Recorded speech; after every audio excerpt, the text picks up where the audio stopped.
Hello students, welcome back to the class 12 physics. जैसा कि हमने लेक्चर नंबर 1 में पढ़ा था Ohm's law and its vector form, electric current, resistance, तो लेक्चर नंबर 2 में आज हम पढ़ने वाले हैं ड्रिफ्ट वेलोसिटी। और ड्रिफ्ट वेलोसिटी के बेसिस पर ही आज हम ओम्स लॉ का डेरिवेशन डिराइव करेंगे। तो ड्रिफ्ट वेलोसिटी की एक्सप्लेनेशन अब करने वाले हैं और फर्दर पढ़ेंगे कि ड्रिफ्ट वेलोसिटी एक्चुअल में होता क्या है। तो the average velocity gained by the free electrons of a conductor in the opposite direction of applied electric field. और अच्छे समझने के लिए देखिए क्या होता है ड्रिफ्ट वेलोसिटी। अगर हमारे पास सपोज एक L लेंथ का कंडक्टर है जिसका uniform cross section area A है, इसे इनिशियली हमने एक पोटेंशियल डिफरेंस V से कनेक्ट कर दिया। तो जैसे कि हम जानते हैं कि बैटरी के पॉजिटिव टर्मिनल से हमेशा करंट फ्लो होता है और वो करंट पॉजिटिव चार्जेस को जो कंडक्टर के अंदर अवेलेबल है उन्हें अपनी ही डायरेक्शन में मूव कराता है। तो वो घटना आपकी कहलाती है कन्वेंशनल करंट। पर जब पॉजिटिव जो चार्ज है कंडक्टर के अंदर वो इस एंड से इस एंड की ओर चलते हैं, तो एक फिनोमेना वो कंडक्टर के अंदर अगर करता है कि इलेक्ट्रॉन हमेशा अप्लाइड इलेक्ट्रिक फील्ड कहां है आपका, फ्रॉम पॉजिटिव टू नेगेटिव। तो जिधर इलेक्ट्रिक फील्ड होता है उसके अपोजिट में ही आपके इलेक्ट्रॉन्स मूव करते हैं। तो इलेक्ट्रॉन्स का डायरेक्शन कहां होगा, इधर होगा।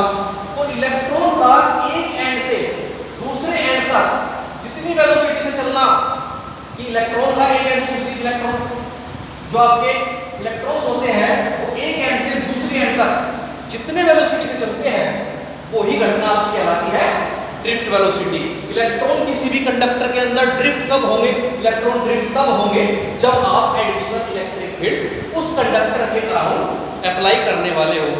तो अगर हम बात करते हैं कि एक्चुअल में ड्रिफ्ट वेलोसिटी का डेरिवेशन क्या है, तो हम डिराइव करते हैं डेरिवेशन ऑफ ड्रिफ्ट वेलोसिटी।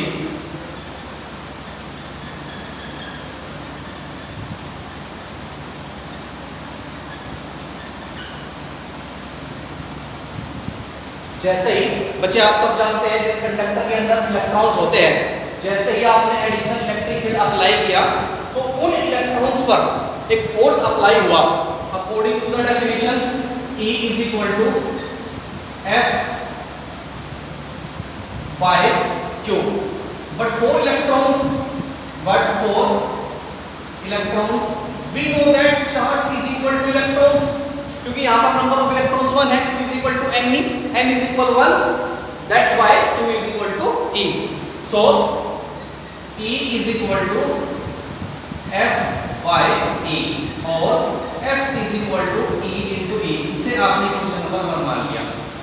तो जब आप एडिशनल, जैसे कि आपने इलेक्ट्रिक फील्ड अप्लाई नहीं किया, सपोज ये कंडक्टर है ना, आपने बैटरी कनेक्ट नहीं करी, तो उस केस में जर्नली जो आपका कंडक्टर है, एक आयरन रोड हम आपको लेकर समझाते हैं, जैसे इसके अंदर इलेक्ट्रॉन्स मूव कर रहे होंगे, इलेक्ट्रॉन मूव कर रहे होंगे तो डेफिनेटली करंट होगा, बट करंट हमें इस केस में कोई फील नहीं हो पा रहा। क्यों?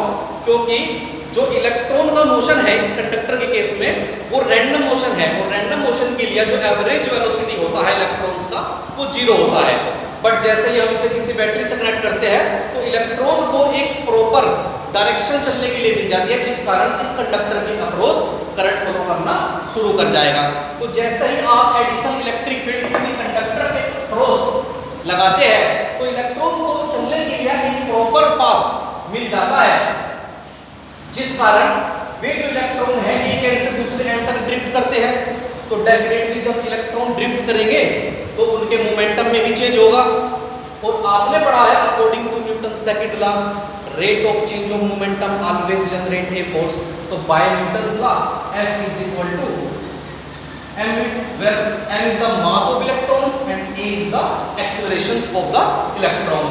तो हमने इसे पढ़ा क्वेश्चन नंबर 2। अब दोनों इक्वेशन को आप कंबाइन कर दीजिए। तो m a is equal to, दोनों इक्वेशन को कंपेयर किया, m a is equal to e into e, a is equal to आ गया e into e by m। अब एक्सेलरेशन आप यहां से कैलकुलेट कर चुके हैं। आपको पता है कि जब आपने एडिशनल इलेक्ट्रिक फील्ड अप्लाई नहीं किया था तो इलेक्ट्रॉन्स के पास अपना खुद का कुछ इनिशियल वेलोसिटी था। जब आपने एडिशनल सोर्स अप्लाई किया कंडक्टर के अक्रॉस तो उनके पास कुछ फाइनल वेलोसिटी भी था। जब आपने इलेक्ट्रिक फील्ड अप्लाई किया तो इलेक्ट्रॉन एक्सलेरेट भी हुए। उन इलेक्ट्रॉन को चलने के लिए कुछ ना कुछ टाइम भी हुआ तो आपके पास चार चीजें यहां से निकल कर आती है।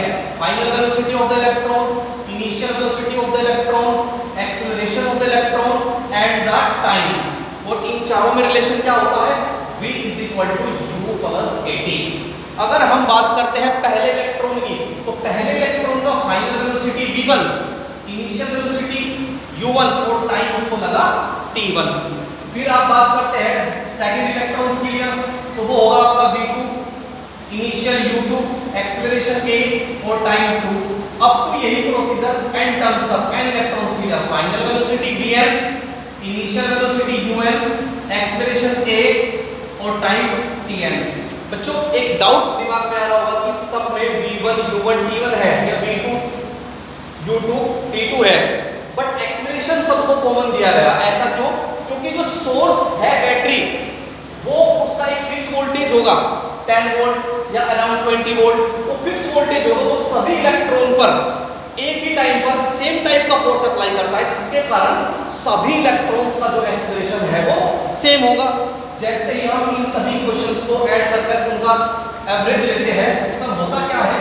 v1 + v2 up to vn divide by n is equal to u1 plus u2 up to un divided by n plus a t1 plus t2 up to tn। जैसे बच्चों एवरेज वेलोसिटी की बात करते हैं इनिशियल, तो initial में हमारे पास में ये रोड थी, हमें कोई करंट फील नहीं हो पा रहा था। क्यों नहीं हो पा रहा था? क्योंकि रैंडम मोशन के लिए इलेक्ट्रॉन का जो एवरेज वेलोसिटी होता है वो बच्चों जीरो होता है। सपोज ये रोड है, 50 इलेक्ट्रॉन इधर चल रहे होंगे, 50 इलेक्ट्रॉन इधर चल रहे होंगे। तो जब आप साइन कन्वेंशन का इस्तेमाल करते हैं और एवरेज लेते हैं तो पॉजिटिव से नेगेटिव कैंसिल आउट होंगे। तो इस केस में आपका एवरेज वेलोसिटी कैसा होगा बच्चे? जीरो होगा। और ये फाइनल वेलोसिटी क्या है? इलेक्ट्रॉन्स का इस एंड से इस एंड तक चलकर जाना। जब इलेक्ट्रॉन इस एंड से इस एंड तक चलकर जाते हैं वही आपका ड्रिफ्ट होता है। तो फाइनल वेलोसिटी को आपने कहा vd मींस ड्रिफ्ट वेलोसिटी। ये टर्म आपका जीरो हो गया, ये आपका t और ये इनका एवरेज आपका हो गया रिलैक्सेशन टाइम यानी कि t। रिलैक्सेशन टाइम क्या है? The successive collision between two electrons, दो इलेक्ट्रॉन के बीच जो टक्कर का समय है वही आपका रिलैक्सेशन टाइम होता है। तो एक क्वेश्चन अब बन चुका है vd = a × τ। अब आप कहोगे एक्सेलरेशन आपके पास है तो आप कहोगे by equation number 3 vd = e × e τ by m। तो ड्रिफ्ट वेलोसिटी डिपेंड्स किन फैक्टर्स पर करता है? ड्रिफ्ट वेलोसिटी डिपेंड करता है इलेक्ट्रिक फील्ड पर। ड्रिफ्ट वेलोसिटी इलेक्ट्रिक फील्ड के डायरेक्टली प्रोपोर्शनल होता है कि जितना ज्यादा आप एडिशनल वोल्टेज बढ़ाओगे इलेक्ट्रॉन उस कंडक्टर के अराउंड उतनी ही तेजी से ड्रिफ्ट करेंगे। और यहीं पर drift velocity inversely proportional to the mass of the charge. कि मास जितना कम होगा चार्ज का उतना ही ड्रिफ्ट वेलोसिटी ज्यादा होगा। तो ये बात आपकी हुई ड्रिफ्ट वेलोसिटी की। अब हम आगे पढ़ने वाले हैं कि ड्रिफ्ट वेलोसिटी के बेसिस पर ही ओम्स लॉ का डेरिवेशन हम किस प्रकार डेराइव कर सकते हैं। तब तक आप लीजिए screenshot.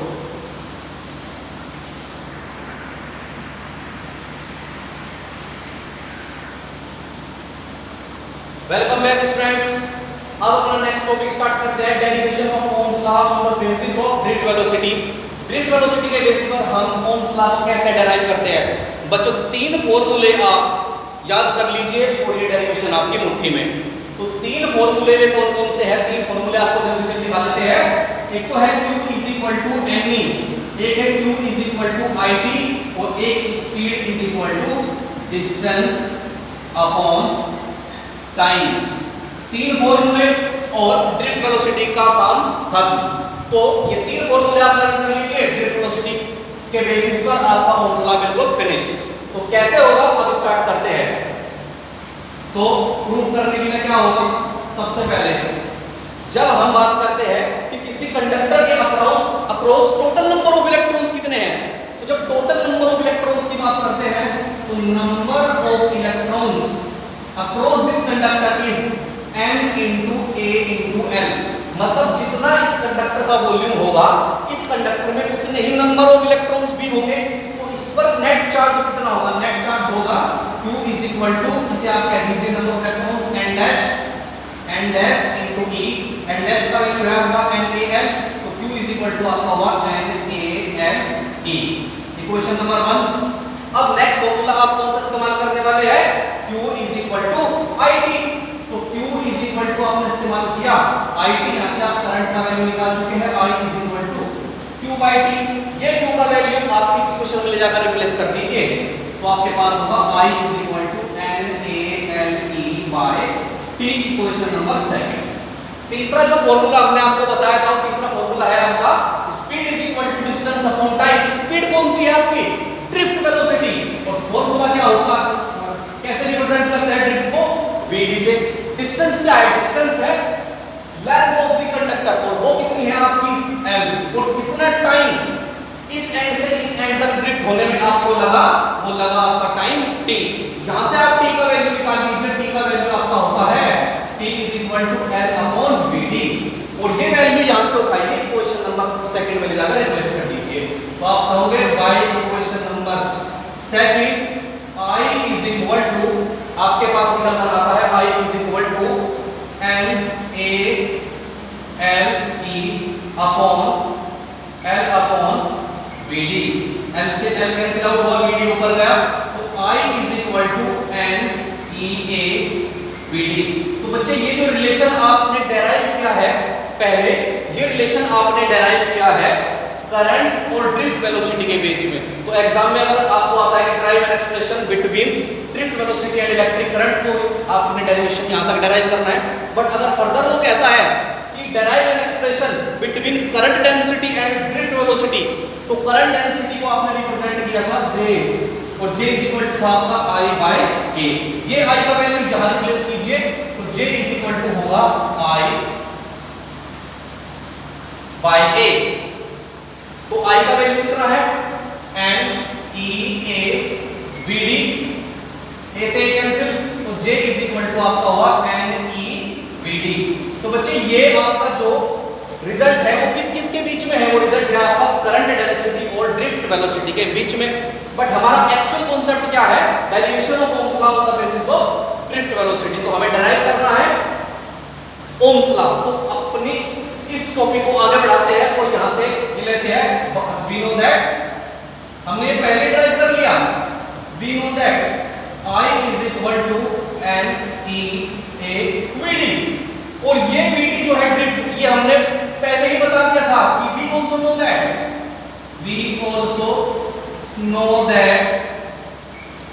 Vd is equal to E into E tau by m। तो ड्रिफ्ट वेलोसिटी का ये वैल्यू उठाकर आप इस इक्वेशन में रिप्लेस कीजिए, तो I आपके पास होगा NeA into E tau by m। थोड़ा मर्ज कीजिए इक्वेशन को, तो बनता है I is equal to n E square A E tau by m। और आपको एक रिलेशन पता है कि अगर applied voltage V, electric field E, length of the conductor L, तो we know that V is equal to E into L, और E is equal to होगा V by L। ये E का वैल्यू यहां रिप्लेस कीजिए, तो आपके पास होगा I is equal to NE square A into V by V tau by m into L।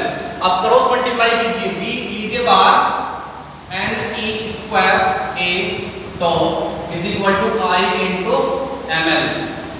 I divide में V के ml सेम रखा, और ये वैल्यू उठाकर इसके नीचे लेकर आए NE square A into tau। फिर बच्चों आप देखिए एक बात कि m mass of the electron constant है, length of the conductor constant है, नंबर ऑफ इलेक्ट्रॉन्स कांस्टेंट है, चार्ज ऑन इलेक्ट्रॉन कांस्टेंट है, area uniform cross sectional relation time भी कांस्टेंट है, सारी टर्म ही ये कांस्टेंट है, और ये सारी टर्म कांस्टेंट है, तो इसके लिए हम एक कांस्टेंट इस्तेमाल करते हैं which is r। So v is equal to I into r, और अगर r कांस्टेंट है तो v डायरेक्टली प्रोपोर्शनल आपका I। तो यही आपका डेरिवेशन हुआ ओम्स लॉ का जो हमें डेराइव करना था वो था क्या, if there is no change in physical quantity of a material या conductor then electric potential will be directly proportional to the electric current. Simple, this phenomena is known as Ohm's law. तो ये आपका derivation हुआ ohms law का। तो take a screenshot.